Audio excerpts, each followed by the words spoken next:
Hello guys, welcome to heavy coding. PHP Laravel tutorial series के अंदर आज मैं आपको बताने वाला हूँ मॉडल के बारे में।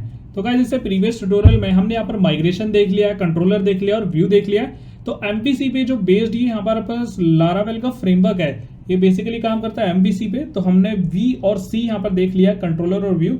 और आज हम देखेंगे यहाँ पर मॉडल किस तरीके से बनाए जाते हैं। तो गाइस, मॉडल का जो यहाँ पर यूज होता है वो होता है डेटाबेस से डेटा को फैच करना, अपडेट करना, रीड करना, डिलीट करना और इंसर्ट करना।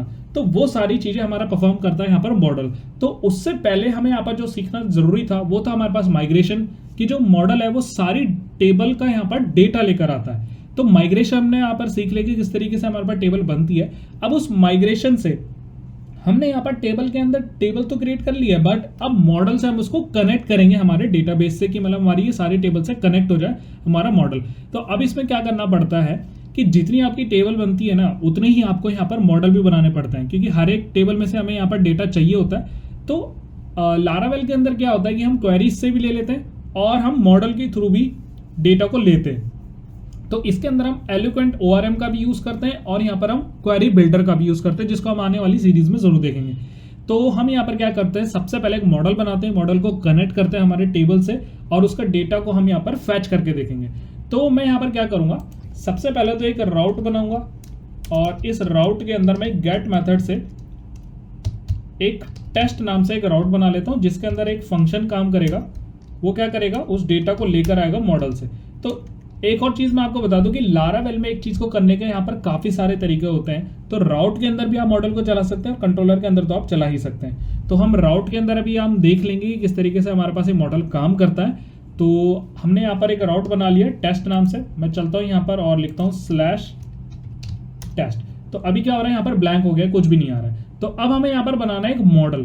तो मॉडल को बनाने के लिए हमारे पास एक कमांड होती है PHP artisan make colon model और मॉडल का नेम। तो मैं यहाँ पर मॉडल का नेम दे देता हूँ एम्प्लॉय, क्योंकि मैंने कल एक एम्प्लॉय टेबल बनाई थी। तो मैं यहाँ पर एम्प्लॉय नाम से एक टेबल को, एक मॉडल को यहाँ पर जनरेट कर दूंगा।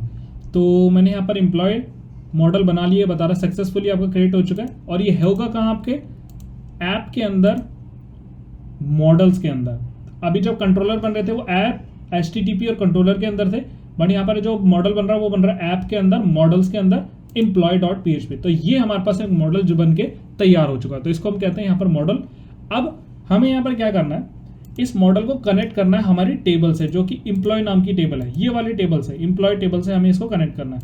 तो हम यहाँ पर एम्प्लॉय टेबल का नेम यहाँ पर कॉपी कर लेंगे और इसको कनेक्ट करने का जो तरीका है, हमें यहाँ पर एक प्रोटेक्टेड वेरिएबल लेना है जिसका नाम होगा टेबल। आपको टेबल ही यहाँ पर नाम देना है और इस टेबल का नेम आपको प्रोवाइड कर देना है। तो ये मेरी टेबल यहाँ से कनेक्ट हो चुकी है। बट CRUD ऑपरेशन परफॉर्म करने के लिए हमें इसको बताना पड़ेगा कि आपको क्या चीज़ चाहिए, मतलब इंसर्ट करें, ID से अपडेट करें, डिलीट करें। तो यहाँ पर हमें टेबल की जो प्राइमरी की है वो हमें यहाँ पर पता चलनी चाहिए। तो प्राइमरी की क्या है, बेसिकली मैं यहाँ पर लिखूंगा प्राइमरी की। इसी प्राइमरी की से हमें यहाँ पर ये अपडेट और डिलीट करेगा। तो अपडेट और डिलीट करने के लिए हमें कौन सी प्राइमरी की लगाई थी, हमने यहाँ पर लगाई थी ID।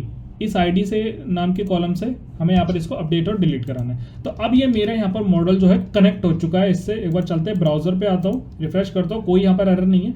अब मुझे यहाँ पर क्या करना है, इस मॉडल की हेल्प से मुझे यहाँ पर डेटा को फैच करना है। तो मॉडल का काम यहाँ पर खत्म हो चुका है। अब हमें चलानी है यहाँ पर मॉडल्स के फंक्शंस जो बने बनाए हैं, प्री डिफाइंड है, जिसके अंदर हमें कोई क्वेरी वगैरह नहीं लिखने की जरूरत है। एलोक्वेंट ORM कहते हैं जिनको अंदर हम। अब मैं यहाँ पर बताता हूँ इसको फैच कैसे करना है। तो सबसे पहले आपको क्या करना है, जैसे हम कंट्रोलर को यहाँ पर इंक्लूड कराते थे, वैसे ही हमें यहाँ पर यूज करना है यूज ऐप। और ऐप के अंदर हमें यहाँ पर आना मॉडल्स में, क्योंकि हमारा मॉडल्स नाम का फोल्डर है। ऊपर था HTTP के अंदर कंट्रोलर, अब इसके अंदर ऐप, देन मॉडल्स। फिर मैं यहाँ पर करूँगा स्लैश और यहाँ पर मुझे उस मॉडल का नेम देना। तो एम्प्लॉय यहाँ पर मॉडल है, ऐप मॉडल्स एम्प्लॉय मॉडल मैंने यहाँ पर चला लिया। अब इस एम्प्लॉय मॉडल से मैं यहाँ पर डेटा को फैच कर दूंगा सारा। तो यहाँ पर एम्प्लॉय लिखना है मुझे, जो मॉडल का नेम है, डबल कॉलन लगा के मुझे इसका फंक्शन चलाना है ऑल।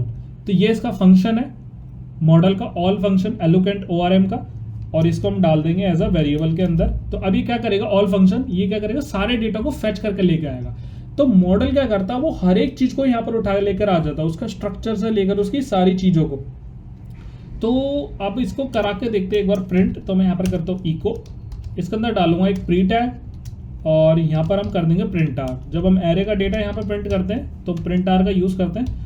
तो ईएमपी को मैं यहाँ पर करा लेता हूँ प्रिंट, चलता हूँ ब्राउजर पर रिफ्रेश करता हूँ तो आप यहाँ पर देख सकते हैं यहाँ पर लिखा रहा है illuminate database eloquent collection object. तो ये क्या करता है, यहाँ पर जो भी हमारे पास डेटा आएगा उसको फैच करके लाएगा एज एन ऑब्जेक्ट में। तो हमारे पास तो डेटा यहाँ पर है ही नहीं, तो हम यहाँ पर कुछ डमी डेटा को ऐड कर लेते हैं। तो यहाँ पर ईएमपी की आईडी मैं यहाँ पर कुछ भी डाल दे रहा हूँ, नेम में यहाँ पर डाल दे रहा हूँ, और यहाँ पर जो ईमेल है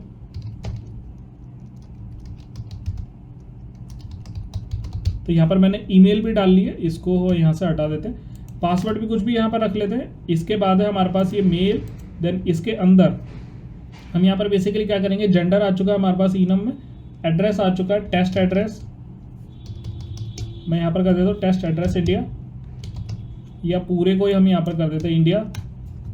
और नीचे आते हैं तो हमारे पास आ रहा है डेट ऑफ ज्वाइनिंग, कुछ भी यहाँ पर ऐड कर देते हैं।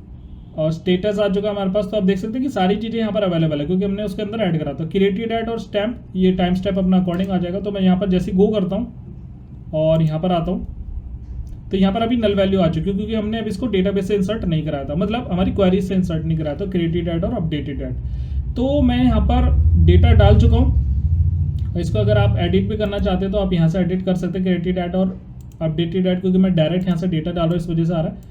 तो भी क्रिएटेड ऐड यहाँ पर मैंने ऐड कर लिया है, हमारे पास क्रिएटेड ऐड भी आ चुका है। अब एक डेटा हो चुका है। जैसे मैं यहाँ पर इसको रिफ्रेश करता हूँ तो आप यहाँ पर देख सकते हैं मॉडल्स के अंदर, इंप्लॉय मॉडल के अंदर ऑब्जेक्ट में इसने बता दी सारी चीजें। कनेक्शन क्या था, MySQL का, टेबल प्रोटेक्टेड कौन सी थी, इंप्लॉय की, प्राइमरी की थी आईडी, की का टाइप क्या था, इंटीजर, इंक्रीमेंटिंग 1, मतलब 1 प्लस वहां पर ऐड होता है। तो ये सारी चीजें इसने मुझे लाकर दे दी, ये सारा डेटा ये मुझे लाकर देता है एलिक्वेंट ORM जो कि मॉडल है हमारे पास। और जो बेसिक डेटा था जहाँ हमारा एट्रीब्यूट्स थे इसे, और ये हमारे पास ओरिजिनल डेटा था, employ ID 1, employ ID, heavy coding @gmail.com, ये सारा डेटा मुझे इसने फैच करके दे दिया।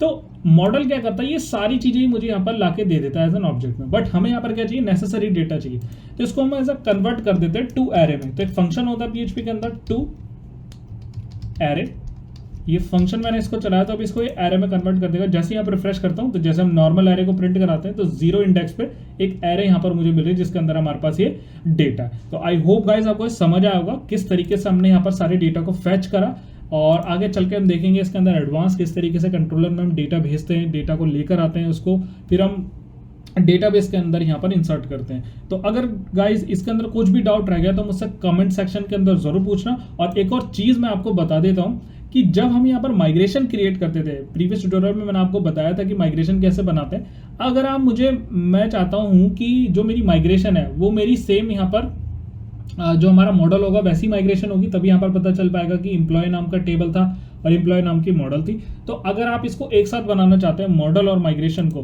तो इसके लिए यहाँ पर एक कमांड है।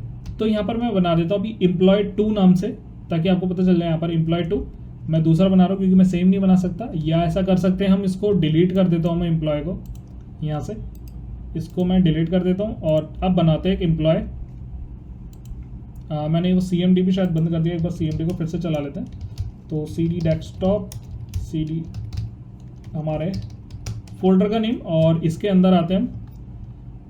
तो यहाँ पर हमें कमांड चलानी है PHP आर्टिसन मेक मॉडल, पहले आपको मॉडल ही बनाना, मेक मॉडल, मॉडल का नेम एम्प्लॉय, और जैसे आप यहाँ पर लिखेंगे हाइफन माइग्रेशन, इसके साथ क्या होगा, इसकी माइग्रेशन भी जनरेट होगी। अब देख सकते हैं आप दो चीजें यहाँ पर इन्फो आ रही है कि मॉडल भी हमारे पास क्रिएटेड सक्सेसफुली और यहाँ पर माइग्रेशन भी सक्सेसफुली यहाँ पर क्रिएट हो चुकी है। तो अब देख सकते हैं कि मॉडल हमारे पास आ चुका है, फिर से ब्लैंक आ चुका मॉडल, इसमें टेबल और प्राइमरी की डालनी है। अब एक बार देख लेते हैं माइग्रेशन, तो आप देख सकते हैं यहाँ पर एक एम्प्लॉय नाम की माइग्रेशन बन चुकी, फिर से हमने कल बनाई थी, वो कल वाली ये हमारे पास एरी, बट आज जो है टेबल, मैंने आपको बताया था कि अगर ओवरराइड ना हो इस वजह से यहाँ पर टाइम स्टैम्प का यूज होता है, तो इसलिए मैंने यहाँ पर एक नई आपको माइग्रेशन भी बनाकर दिखा दी है जो मॉडल के साथ बन रही है। तो जैसे जैसे आप अपना प्रोजेक्ट को कवर करेंगे तो आप अलग अलग ना बनाएं, तो आप इसी कमांड का यूज करके एक साथ ही यहाँ पर माइग्रेशन और मॉडल को क्रिएट कर लें। अगर कुछ भी डाउट रह गया तो मुझसे कमेंट सेक्शन के अंदर गाइस जरूर पूछना। सो इस वीडियो में इतना ही, थैंक यू सो मच।